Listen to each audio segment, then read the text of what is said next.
जय जय रघुवीर समर्थ. श्री गणेश, शारदा आणि जगदीश स्वरूप सर्व श्रोत्यांना मीरा इनामदारचा नमस्कार. प्रखर वैराग्य उदासीन, प्रत्ययाचे ब्रह्मज्ञान, स्नान संध्या भगवत भजन, पुण्यमार्ग श्रीराम. समर्थ म्हणतात, कशाचीही आस नसलेलं जळजळीत वैराग्य, स्वानुभवाचं ब्रह्मज्ञान, स्नान संध्याशील वर्तन, भगवंताचं भजन आणि पुण्यमार्गाने जीवनाचा प्रवास असावा. म्हणूनच विवेक आणि वैराग्य तेची जाणीजे महद्भाग्य असं त्यांचं सांगणं आहे. निरासक्त आणि वैराग्याचा पुतळा असलेल्या समर्थांना कवी वामन पंडितांनी शुकदेवाची उपमा दिलेली आहे. शुकासारिखे पूर्ण वैराग्य ज्याचे हा श्लोक सर्व समर्थ भक्तांच्या मुखामध्ये आहेच. समर्थांची उपासना असो, त्यांच्या वाङ्मयासंबंधी निरूपणं असोत, प्रवचनं असोत अथवा ग्रंथराज दासबोधाचं पठण पारायण काहीही असो, शुकासारिखे पूर्ण वैराग्य ज्याचे या श्लोकाने त्याचा प्रारंभ होतो. या श्लोकाबद्दलचं संध्याताईंचं विवेचन आपण सुद्धा करुणाष्टकावरील चिंतनाच्या प्रारंभी ऐकूया. श्रीराम समर्थ. शुकासारिखे पूर्ण वैराग्य ज्याचे, वसिष्ठा परी ज्ञान योगेश्वराचे, कवी वाल्मिका सारिखा मान्य ऐसा, नमस्कार माझा सद्गुरु रामदासा. सर्वसाधारणपणे सर्वजण म्हणतात असा हा श्लोक वामन पंडित यांनी लिहून समर्थ चरणी अर्पण केला आहे. समर्थ संप्रदायामध्ये याला विशेष महत्त्व आहे. त्यांनी समर्थांचं वर्णन करताना शुकासारिखे पूर्ण वैराग्य ज्याचे असं म्हटलेलं आहे. शुकदेवांची वैराग्य वृत्ती प्रसिद्ध आहे. शुकदेव हे व्यासमुनींचे पुत्र आहेत. पराशरांच्या तेजस्वी बीजाने 8 वर्षांचे व्यास निर्माण झाले. त्यांनी तपश्चर्या केली, वेदांच्या ऋचांचं वर्गीकरण केलं, त्यांचे उच्चार अर्थ यांचं निश्चितीकरण केलं. त्यांनी 18 पुराणे, महाभारत, भागवत हे सारं लिहिलं. त्यांचा पुत्र शुकदेव. 10 वर्ष झाली तरी ते मातेच्या उदरातून बाहेर येईनात. तेव्हा गर्भात असतानाच श्रीकृष्णाने त्यांना उपदेश केला. पंचेंद्रिय आपल्या स्वाधीन करून षड्रिपूंचा नाश करून मोक्षप्राप्ती कर. उपदेशानंतर ते आईच्या उदरातून बाहेर आले. श्रीकृष्णांनी त्यांना स्वयंभू कौपीन दिले. त्यावेळी स्वयंभू कौपीन त्यांना दिले होते. स्वभावतः वैराग्यवृत्ती असल्यामुळे ते मागे न पाहता तपश्चर्या करायला वनात जाऊ लागले. त्यावेळी त्यांच्या मागून व्यास ऋषी त्यांना हाक मारत होते. पण शुकदेवांची वृत्ती विश्वाकार झाली होती. आजूबाजूचं वातावरण शुकरूप झाल्यामुळे झाडांनी ओ दिली. सर्वत्र तेच चैतन्य रूपाने पसरलेलं होतं. एकात्मतेचा भाव त्यात होता. तिथे द्वैत नव्हतंच. ते जात होते त्यावेळी नदीवर काही स्त्रिया स्नान करीत होत्या. त्यांनी त्याच अवस्थेत पाण्यातून बाहेर येऊन शुकदेवांना वंदन केलं. पण मागून व्यासमुनी आलेले पाहताच त्या पाण्यात गेल्या. याचं कारण विचारता त्यांनी सांगितलं, स्त्री पुरुष हा शरीरभेद किंवा द्वैत शुकदेवांच्या मनात नाही. ते विरक्त असून सर्वत्र एकच चैतन्य बघतात. तसं आपलं नाही. आपण ज्ञानी आहात, पण हा भाव आपल्यात नाही. शुकदेवांना तपश्चर्येतून बाहेर काढण्यासाठी ब्रह्मदेवांनी रंभेला पाठवलं. रंभेने आपल्या मोहक सौंदर्याने, मोहक क्रीडेने त्यांना वश करण्याचा खूप प्रयत्न केला. हे सर्व भाव ज्या शरीरात असतात तेच शरीर प्रेतवत ठेवून, म्हणजे शरीराचे सर्व व्यवहार स्तब्ध करून शुकदेव ब्रह्मचिंतनात होते. इतकं कठोर वैराग्य शुकदेवांचं होतं. वामन पंडितांनी पूर्ण विचारांती ही उपमा समर्थांना दिली. कारण समर्थसुद्धा वैराग्याचा पुतळा होते. कुठेही आसक्ती नाही. वयाच्या 12व्या वर्षी सावधान म्हणताच बोहल्यावरून खरोखरीच सावध होऊन पलायन करणाऱ्या समर्थांनी आजन्म ब्रह्मचर्य पाळलं. 12 वर्ष पाण्यात उभं राहून तपश्चर्या करणारे रामदास स्वामी यांची विरक्ती काय वर्णन करावी. ज्याला देशकार्य करायचं आहे त्याला संसाराचा मोहपाश कामाचा नाही, हे लक्षात घेणाऱ्या रामदासांना शक्ती सामर्थ्य, भक्ती सामर्थ्य, युक्ती सामर्थ्य, बुद्धी सामर्थ्य, सिद्धी सामर्थ्य याचबरोबर विरक्ती सामर्थ्याची उत्तम जोड होती. मिळालेली भिक्षा गोदावरीच्या पाण्यात 3 वेळा बुचकळून नंतर भक्षण करणाऱ्या समर्थांना कुठल्याही चवीची आणि रसनेची आसक्ती नव्हती. भगवी छाटी लंगोटी पायी खडावा गर्जती अशा तऱ्हेने राहणाऱ्या समर्थांना वस्त्र प्रावरणाची आसक्ती नव्हती. संसार त्याग करून विश्वाची चिंता करणाऱ्या समर्थांना प्रपंचाची आसक्ती नव्हती. वसुधैव कुटुंबकम हाच बाणा, हाच ध्यास आणि हेच व्रत, हीच उपासना, देह चालवण्यापुरता करावा लागणारा व्याप, तोही अल्पस्वरूपात, अशी निस्पृह वृत्ती होती. जय जय रघुवीर समर्थ असं म्हणून साताऱ्याच्या राजवाड्यासमोर भिक्षा मागताना या थोर महानुभावास काय भिक्षा घालावी असा प्रश्न पडणाऱ्या शिवाजी महाराजांनी सर्व राज्य समर्थचरणी अर्पण केलं. ते साभार परत करणारे समर्थ. दासगणू महाराज म्हणतात त्याप्रमाणे अवघी वने हा बगीचा, पलंग ज्याचा मेदिनी, अष्टौ सिद्धी दासी परी, राबतात त्याचे घरी, तो न तुमची पर्वा करी, त्याचे वैभव निराळे. अशा विरक्त समर्थांना वामन पंडित शुकदेवाच्या वैराग्याची उपमा देतात.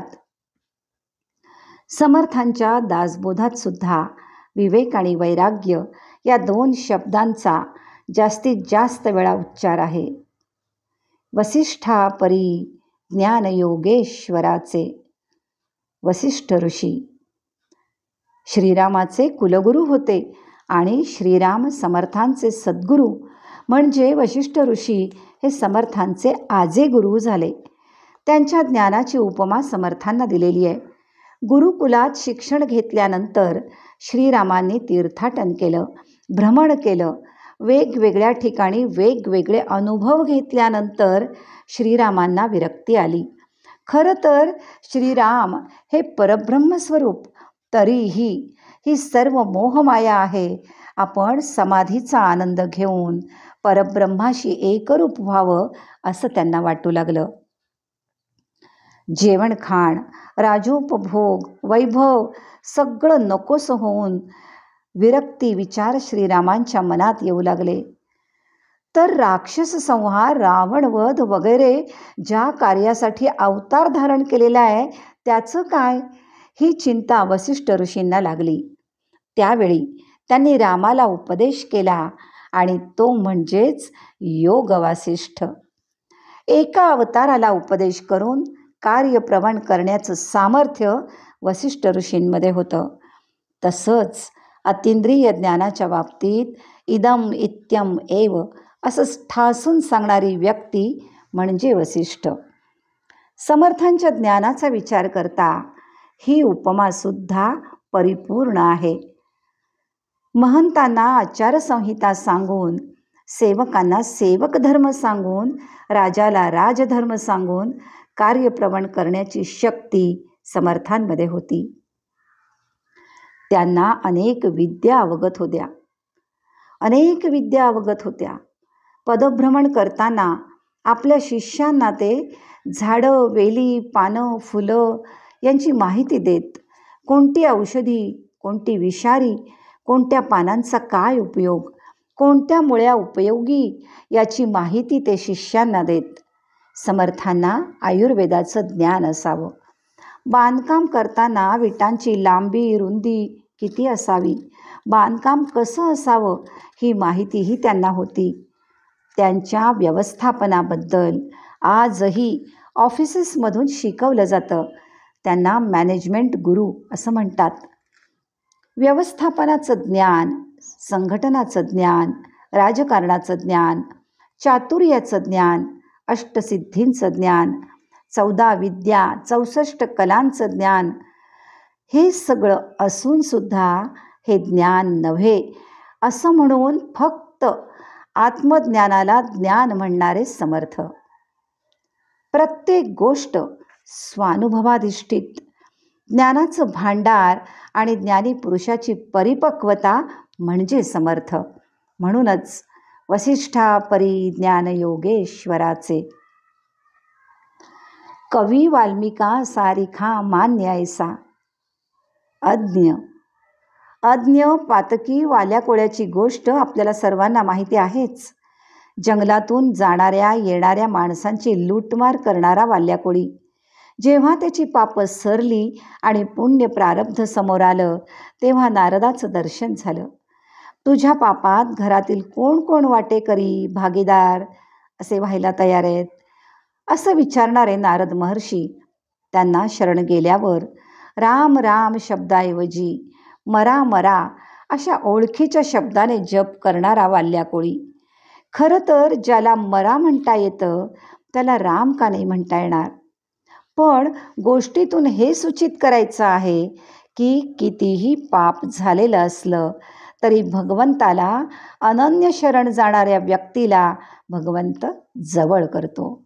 असो, खरं तर वाल्मिकी रामायणामध्ये वाल्मिकी ऋषींनी आपण स्वतः प्रचेताचा पुत्र असल्याचं सांगितलेलं आहे. प्रचेता हा वसिष्ठ, नारद, पुलस्त्य यांचा भाऊ असं मनुस्मृतीमध्ये म्हटलेलं आहे. स्कंद पुराणात ते व्याध होते असं म्हटलेलं आहे. त्यांचा पूर्वजन्म ब्राह्मण कुळात होता. असो, अशा वाल्याचा वाल्मिकी झाला. समाजापुढे आदर्श श्रीरामाचं चरित्र काव्य रूपाने ठेवणारे महर्षी वाल्मिकी आहेत. वाल्मिकी रामायण समकालीन असल्यामुळे सर्व रामायणात ते ग्राह्य धरलं जातं. आजही हे रामायण लोकांना आनंद देतं. समर्थांनी दासबोधात त्यांना वंदन करताना धन्य धन्य तो वाल्मिक ऋषी माझी पुण्यश्लोक, जयाचेनी हा त्रिलोक पावन झाला. भविष्य आणि शतकोटी हे तो नाही देखिले दृष्टी, धांडोळिता सकळ सृष्टी श्रुत नव्हे असं म्हटलंय. शतकोटी रामायण सर्वांनाच आवडलं. म्हणून देव, दानव, मानव प्रत्येक जण ते आपल्याकडेच राहावं म्हणून भांडू लागले.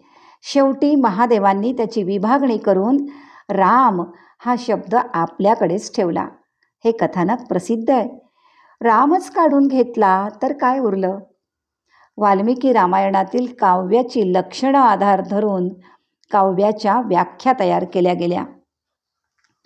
सुंदरकांडातील श्लोकांचे अलंकार आणि रस मूलभूत धरले जातात. त्र्यंबक राजमखानी यांनी ते कसे योग्य आहेत ते सांगितलेलं आहे.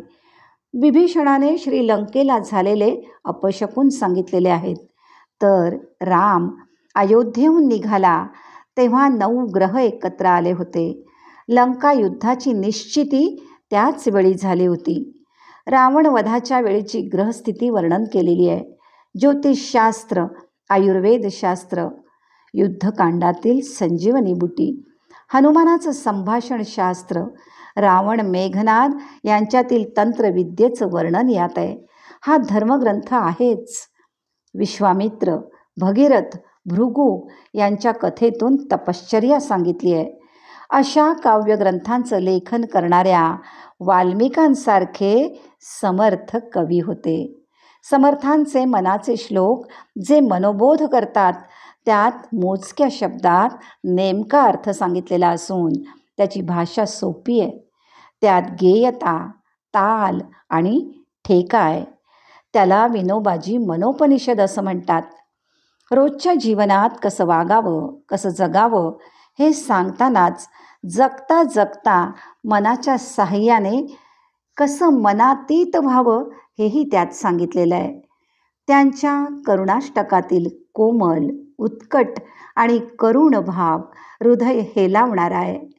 तर सवायांमधला जोश मनात उत्साह निर्माण करणारा आहे. स्फुट प्रकरणं माहिती देतात, तर मानसपूजेतील छोट्या छोट्या गोष्टी मनाला आनंद देतात. दासबोध तर सर्व परिचित आहेच. कसं वागावं, कसं राहावं, मोक्षाप्रत कसं जावं असा प्रपंच आणि परमार्थाचा मेळ घालणारा हा सद्ग्रंथ आहे. तर आत्माराम हा निव्वळ आत्मज्ञान परग्रंथ आहे. 21 समासी सगुण निर्गुण उपासना करून परमेश्वर प्राप्तीचा मार्ग दाखवणारा ग्रंथ आहे. त्यांची सर्व काव्य कवित्व लक्षणांनी परिपूर्ण आहेत. अशा तऱ्हेने शुकदेवांसारखं वैराग्य धारण करणाऱ्या, वसिष्ठांसारखं ज्ञान असणाऱ्या, वाल्मिकांसारखं कवित्व असणाऱ्या समर्थांना मी नतमस्तक होऊन प्रणिपात करते असं म्हणून संध्याताई या श्लोकावरचं आपलं विवेचन पूर्ण करतात. श्रोतेहो, यानंतर प्रत्यक्ष विषय प्रवेशाला आपण सुरुवात करणार आहोत, ती पुढच्या भागामध्ये. तेव्हा आज इथेच थांबू आणि पुढच्या भागात पुन्हा भेटू. जय जय रघुवीर समर्थ.